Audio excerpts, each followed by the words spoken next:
We are not even 10 games into the NHL season, and if we are, well, I recorded this when we weren't, so my apologies there, but my point is we're early in the season and NHL fans and reporters alike are already jumping the gun and jumping to conclusions about teams who are either underperforming or teams who are overachieving. So let's take a closer look here and break down some of the NHL early season overreactions. The Buffalo Sabres. Are the Buffalo Sabres going to make the playoffs this year? At the time I'm recording this script, the Buffalo Sabres are currently 4-1-0, taking out teams that are expected to make deep playoff runs, like the Edmonton Oilers with a 4-2 win and the Calgary Flames with a 6-3 win. They even had a close game against the Florida Panthers, but they dropped that 4-3. By the time this video releases, the Sabres will have played 3 more games, one against the Canadiens, one against the Kraken, and one against the Blackhawks, which, with the way Buffalo has been playing, it can easily be a 6-point week for them.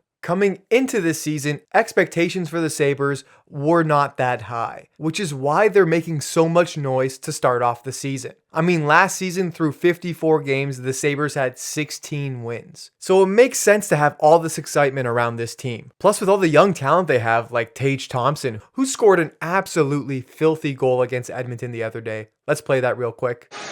Backhand perhaps, in front, scores! Tage Thompson! And then on top of that, they have an unexpectedly solid goalie tandem with 41-year-old Craig Anderson and Eric Comrie.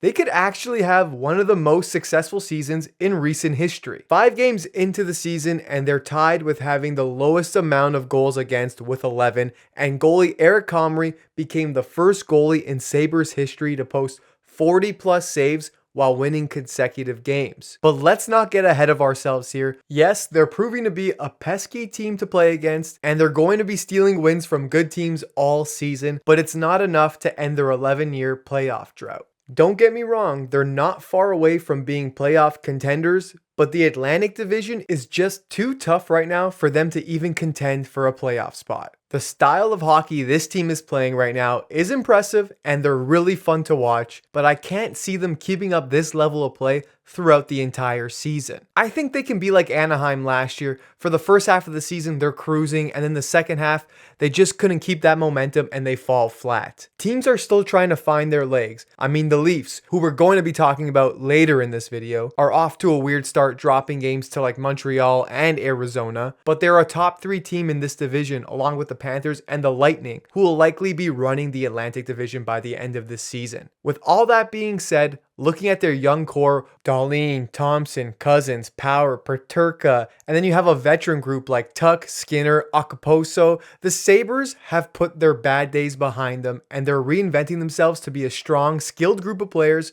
who will be climbing this division in the next few years to come. But as for them making the playoffs, I think that's an overreaction. I think they look great, but they just won't be able to keep it up for the entire season. The Vancouver Canucks. This was not how Vancouver drew up the start of their season, and the consensus is they flat out stink right now. So is this an overreaction? Yes and no. Yes, it is an overreaction because there's just so much hockey to be played, and on paper, this team shouldn't be dropping the games the way they have been, and it's only a matter of time before things start to click. However, when you see the president of a franchise this demoralized after losing to Buffalo 5-1, part of me believes we're not overreacting and the Canucks are going to tank this year. I'm the same as the fans and everybody. It's getting frustrating. It's hard to watch, and we'll just have to be careful as to what our decisions are. I don't think we can make panic decisions at this point in time.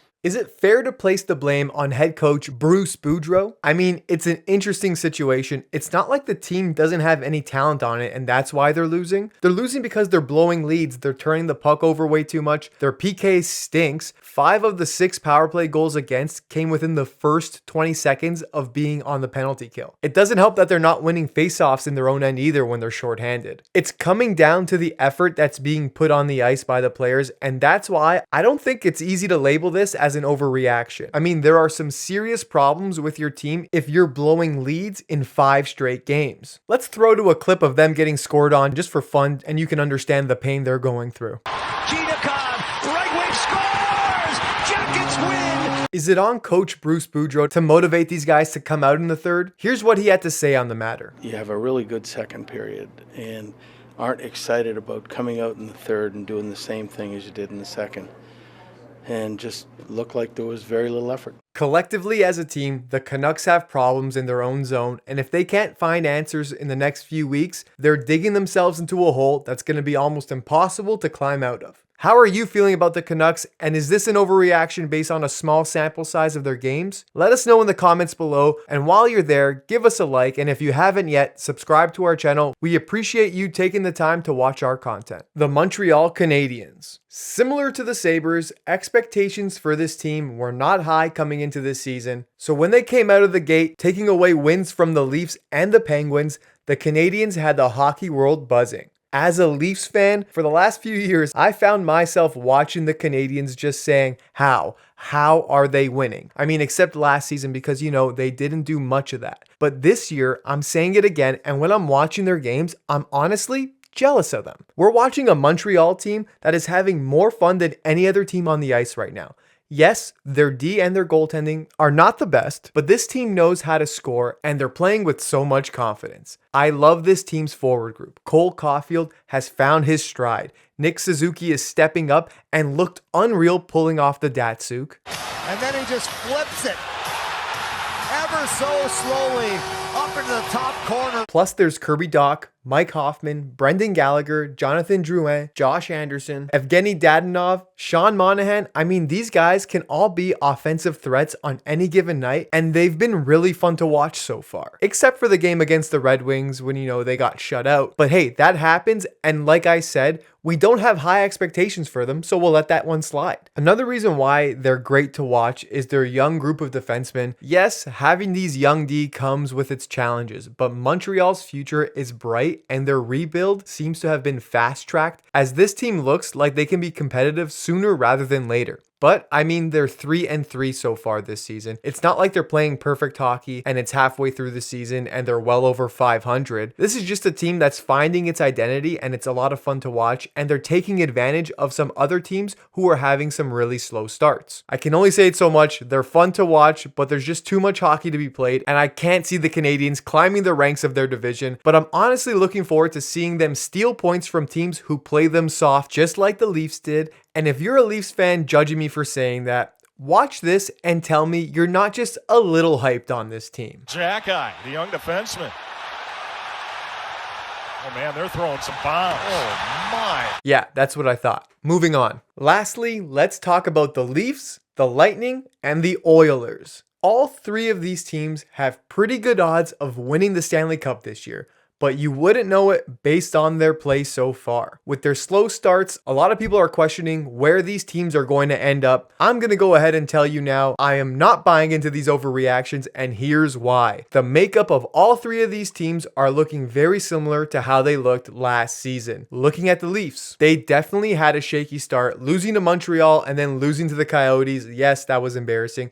And the Leafs have made a habit of underperforming when it's expected of them to effortlessly win. Some moments they seem to be untouchable, and then you have moments where they're clearing their own zone up the middle and giving the puck away like it's their first game in the league. So far, they've had trouble playing a full 60 minutes and need to be better in their own end. But what I am liking is how Ilya Samsonov has brought his A game and has only allowed 7 goals on 120 shots while holding a record of 4 wins, 0 losses. This is what a team like the Leafs need. Someone to bail out some dumb giveaways and keep the momentum going their way. Their main core of Matthews, Marner, Tavares, Nylander, Riley, and now Nicholas Robertson stepping up into a top 6 role. This team can score on anyone, and as much as people like to rag on them, their talent is going to get them into the playoffs, no doubt about it. The only doubt that's there is what the heck they're going to do once they're actually in the playoffs. My problem is they seem to keep their bad habits, like starting off shaky and never really playing a complete game. It's annoying to watch, and I don't know what this team needs to win in the playoffs, but my God, I hope they can find it. The Edmonton Oilers. Much like the Leafs, the Oilers have the ability to score at will, and they basically have the same core of players. But with that being said, they also have the exact same problem as last year, and that's keeping the puck out of their net and needing to play better in their own zone. What I like about Edmonton is that their dressing room is filled with experience and chemistry, as the core of the team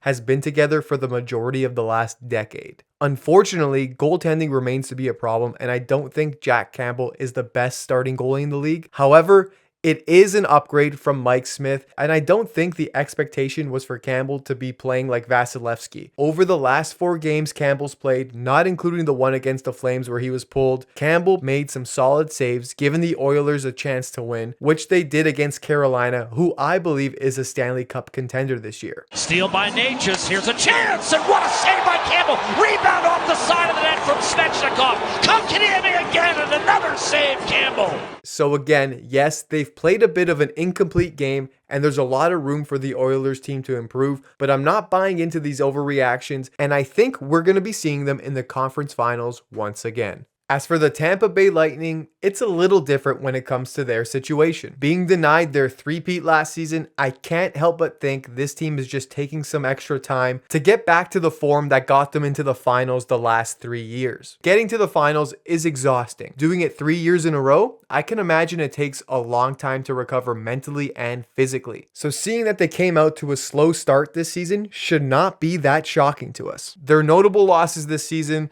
were to the Rangers, the Penguins, which was 6-2, and then they lost to the Flyers, which was very unexpected and maybe the biggest concern out of the 3 losses. But if you think the Lightning are washed up and their cup window has closed, I have to say that is an overreaction and not the case whatsoever. The only way this team doesn't have a deep playoff run this year is if they run into injury problems. It's plain and simple to me. Stamkos is probably the best captain in the league who's still producing with 9 points through 6 games. Hedman is arguably one of the best D-men in the league. Vasilevsky can win a Vezina, and if he doesn't, he'll certainly be in the running. Kucherov is still an elite offensive force. This team still has all the key pieces to win, and they're definitely going to right the ship. So everybody just stop with the overreactions. Who am I kidding? It's the NHL. There's going to be a ton more. What are some other overreactions that I didn't bring up in this video? Comment down below, and maybe we'll talk about it in the next video. Thanks for watching our videos. Don't forget to hit that like button, and if you're new to the channel, hit that subscribe button, and we'll see you in the next video.